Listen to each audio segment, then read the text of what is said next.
Hey everyone, welcome back to our channel.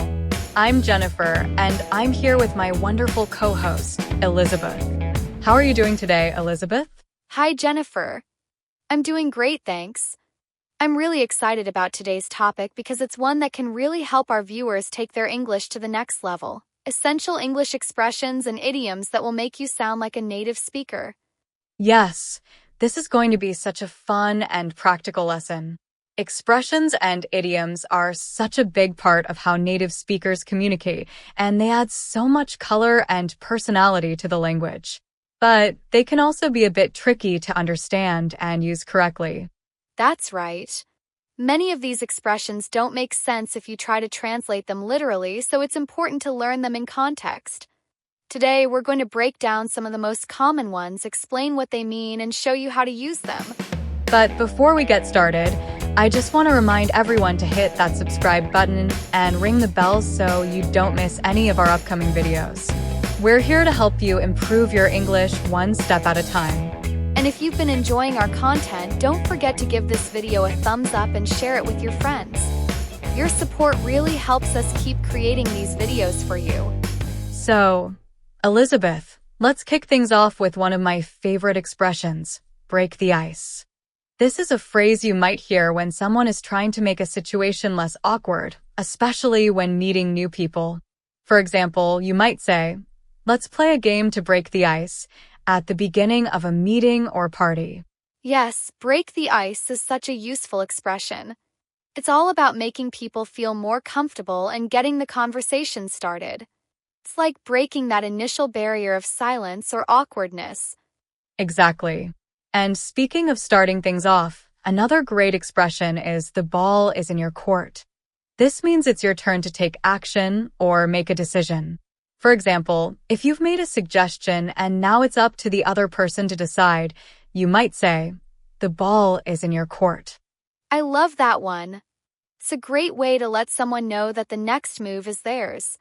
It's often used in professional settings, but it can be applied in personal situations too, like when you're planning something with friends. Definitely. And here's another expression that's really common: hit the nail on the head. This means you've said or done something exactly right. For example, if someone gives a perfect answer to a difficult question, you might say, "You hit the nail on the head." That's a great one. It's a way of acknowledging that someone has gotten something exactly right. It's like saying, "You nailed it." And speaking of nailing it, we're actually going to take a call from one of our viewers who wants to share her experience using some of these expressions in real life. Let's take the call. Hi there, you're on the air with Jennifer and Elizabeth. What's your name and where are you calling from? Hi, Jennifer. Hi, Elizabeth. My name is Anna, and I'm calling from Berlin, Germany. I love your channel, and I've learned so much from your videos. I just wanted to share a quick story about how I used the expression break the ice during a work meeting. Hi, Anna. It's great to hear from you. Thanks for calling in. What's your story? Well, I had to lead a meeting with some new team members, and everyone was really quiet and a bit tense. So, I suggested we play a quick game to break the ice. It worked really well, and everyone started to relax and open up. It made the rest of the meeting go much more smoothly. Absolutely. It sounds like you handled that situation perfectly, and it's great to hear that you're using these expressions in your daily life. Do you have any tips for other learners who might be nervous about using idioms and expressions? That's such a great story, Anna. It's a perfect example of how using the right expression can really help set the tone and make everyone feel more comfortable. I would say just to practice as much as you can. The more you use them, the more natural they'll feel. And don't be afraid to make mistakes, everyone does. The important thing is to keep trying. That's excellent advice, Anna. Thank you so much for sharing your experience with us. Yes, thank you, Anna. We really appreciate you calling in, and we're so glad to hear that you're feeling more confident with your English. Keep up the great work. Thank you both so much. Have a wonderful day. You too, Anna. Take care. Bye, Anna. That was such a wonderful story. It's always so inspiring to hear how our viewers are using what they've learned in real-life situations. Yes, and Anna's story is a great reminder that these expressions aren't just phrases. They're tools that can really help you communicate more effectively and connect with others. Absolutely. So, let's move on to some more expressions. Another one that's really common is under the weather. This is a way to say that you're not feeling well, but in a more casual, everyday kind of way. For example, I'm feeling a bit under the weather today, so I think I'll stay home and rest. That's a good one. It's often used when you're feeling a little sick, like with a cold or the flu, but it's not too serious.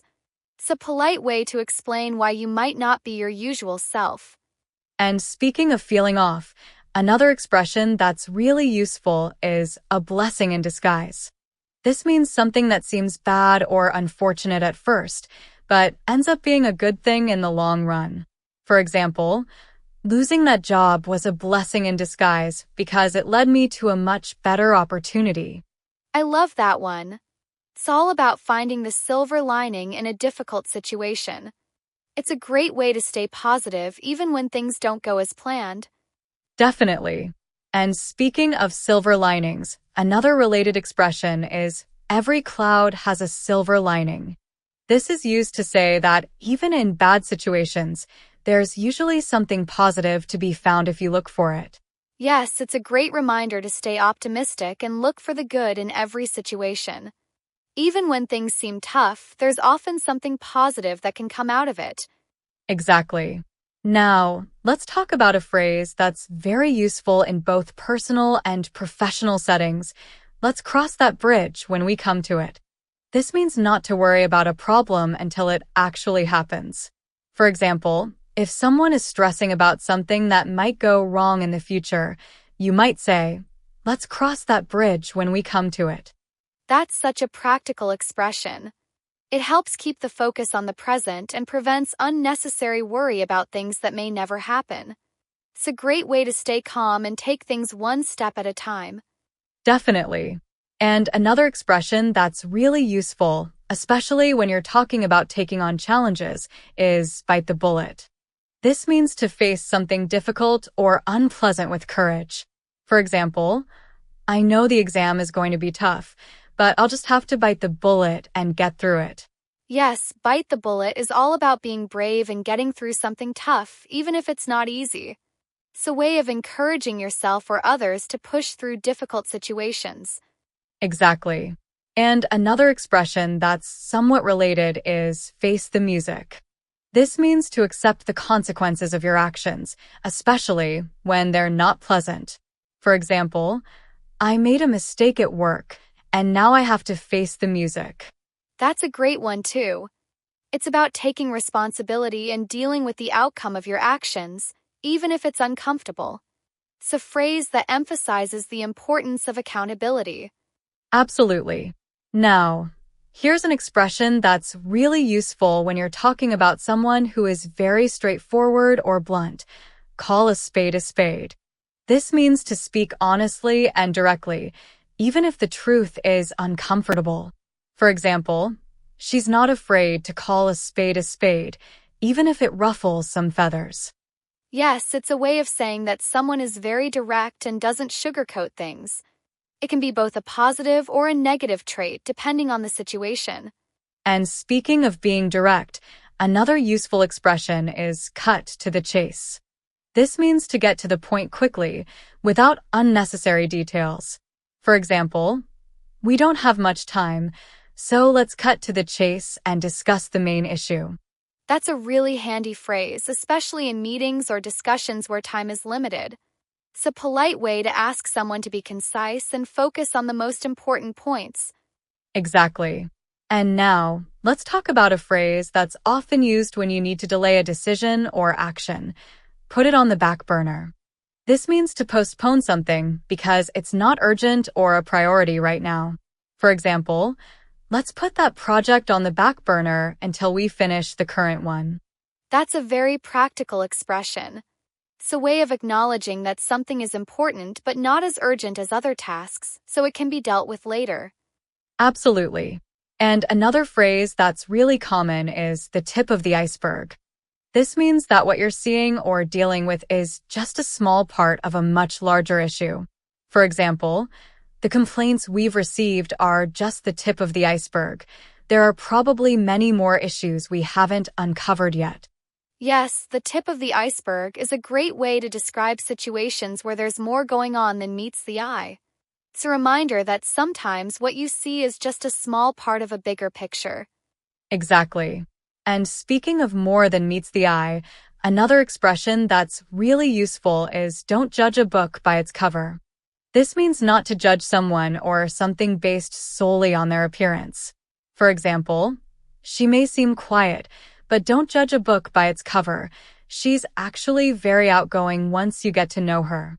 That's a classic expression and such an important reminder to look beyond appearances and get to know the true character of a person or situation. It's about giving things a chance before forming an opinion. Absolutely.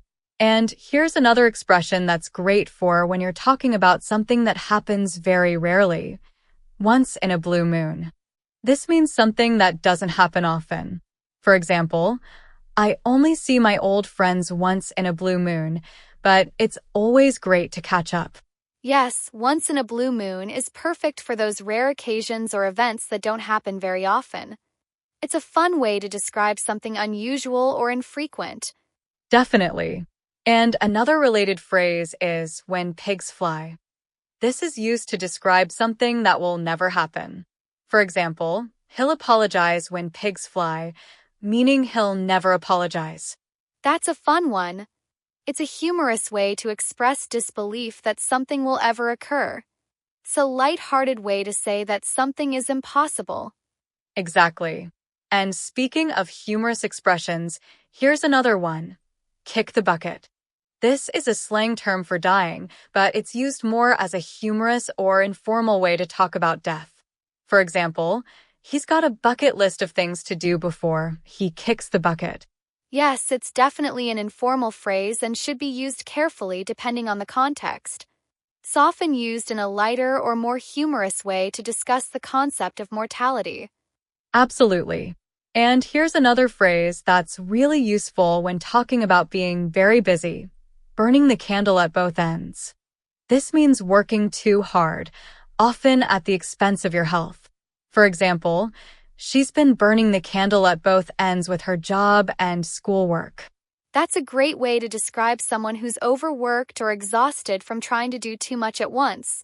It's a reminder to take care of yourself and avoid burnout. Definitely. And speaking of avoiding burnout, another important phrase is take it easy. This means to relax and not stress too much. For example, you've been working hard all week. Why don't you take it easy this weekend? Yes, take it easy is such a comforting phrase. It's a way to encourage someone to slow down and take care of themselves, which is something we all need to do from time to time. Absolutely. And before we wrap up, let's talk about one more expression, the last straw. This means the final problem or annoyance that makes someone lose their patience. For example, when he missed the deadline, it was the last straw for his boss. Yes, the last straw is used to describe that tipping point when someone can't take any more. It's often used in situations where there have been a series of issues leading up to a breaking point. Definitely. And for our viewers, if you're enjoying this conversation and finding these expressions helpful, make sure to like the video and share it with others. Your support really helps us continue to create content that helps you improve your English. And don't forget to subscribe to our channel if you haven't already. We've got plenty more videos coming your way, covering everything from essential expressions to advanced conversation skills.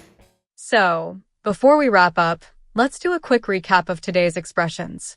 We talked about breaking the ice, the ball being in your court, hitting the nail on the head, being under the weather, blessings in disguise, and more. We also covered crossing that bridge when we come to it, biting the bullet, facing the music, calling a spade, cutting to the chase, and many more.